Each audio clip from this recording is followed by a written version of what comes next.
If you've ever gotten a parking ticket in California, you may already be painfully aware most of them come with more than a dozen additional fees and charges. Political reporter Morgan Rynor learned the hard way that one of the most expensive surcharges is actually decades old.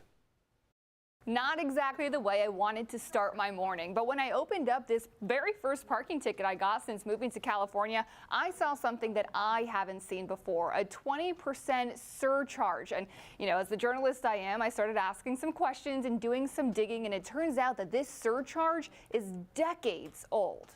Parking tickets and traffic tickets are higher in California than almost anywhere else. Elisa De La Piana is the legal director of the Lawyers Committee of Civil Rights for the Bay Area. They're so expensive. They're out of reach for many Californians. She said there are 18 fees added on to all traffic violations, like not fully stopping at a stop sign. Fees that turn that $35 ticket into $238.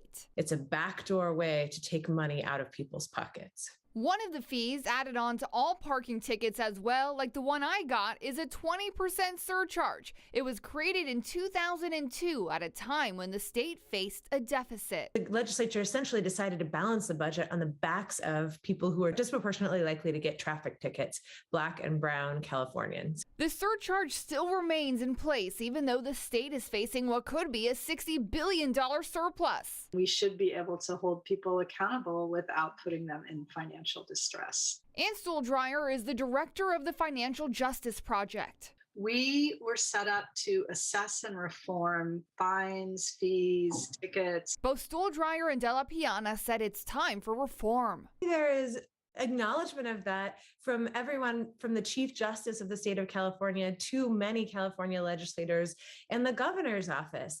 The challenge is getting the changes made. Democratic lawmaker Adam Gray tried passing a bill 2 years in a row that would get rid of the state surcharge, but it failed. In a statement, he said, a state that can set aside $21 billion for a rainy day fund doesn't need the minuscule amount added through this surcharge. Gray's office told me that he is not giving up on this fight. He's going to try to explore other avenues to get rid of this ticket tax, he says, possibly through the state budget process.